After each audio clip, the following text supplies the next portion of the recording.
বিসমিল্লাহির রহমানির রহিম। ফাসাজাদাল মালাইকাতু কুল্লুহুম আজমাউন। ফেরেশতারা সকলেই আদমকে সিজদা করিল, ইল্লা ইবলিস, ইবলিস বাদ দিয়ে। ইস্তাকবারা ওয়া কানা মিনাল কাফিরিন, সে অহংকার করলো এবং প্রত্যাখ্যানকারীদের অন্তর্ভুক্ত হয়ে গেল। প্রত্যাখ্যানকারী তাদেরকে কাফের বলা হয়। যারা আল্লাহর কথা প্রত্যাখ্যান করে তাদেরকে কাফের বলা হয়, কাফের হয়ে গেল। আল্লাহ ইবলিসকে কাফের বলে সম্বোধন করলেন। আর ইবলিস শুরু থেকেই কিন্তু সিজদা করেনি।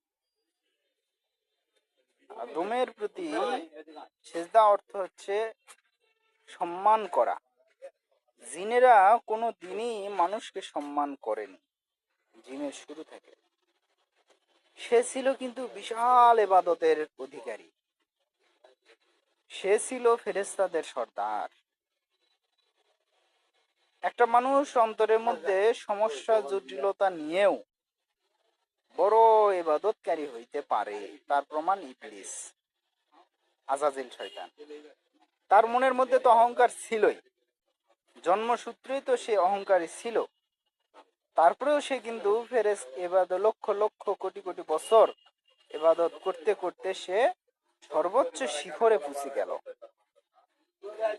এবং যাওয়ার পরে সে তার স্বভাবটা প্রকাশ করলো। মানুষ যখন পরিবেশ পায়, আমি কিন্তু অনেক বাস্তবতা, কোরআনের সাথে বাস্তবতা বলে দিচ্ছি। মানুষ যখন তার উপযুক্ত পরিবেশ পায় তখন তার মনের ভিতরের অবস্থানটা প্রকাশ করে।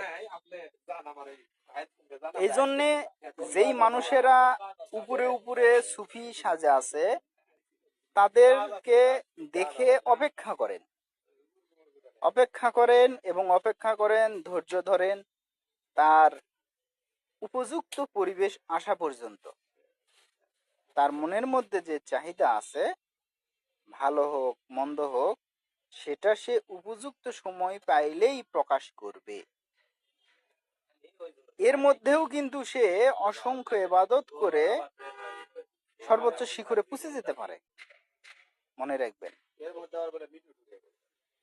ক্বালা ইয়া ইবলিসু মা মানা'আকা আন তাসজুদা লিমা খালাকতু বিয়াদাইয়া আস্তাকবারতা আম কুনতা মিনাল আলিন।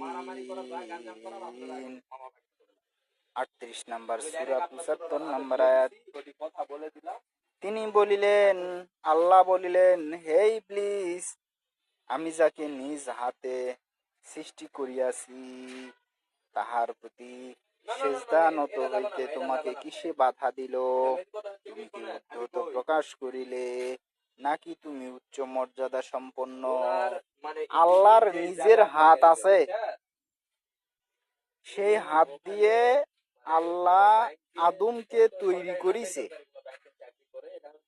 মেলা কথা বললে মেলা কথা ডালপাল চলে যাবে, মূল কথা হারে যাবে।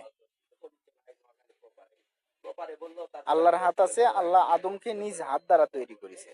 আমি যাকে নিজ হাত দ্বারা তৈরি করলাম তাকে সিজদা করতে কিসে তোমাকে বাধা দিল? তুমি কি উদ্ধত প্রকাশ করলে প্রশ্ন, নাকি তুমি উচ্চ মর্যাদা সম্পন্ন?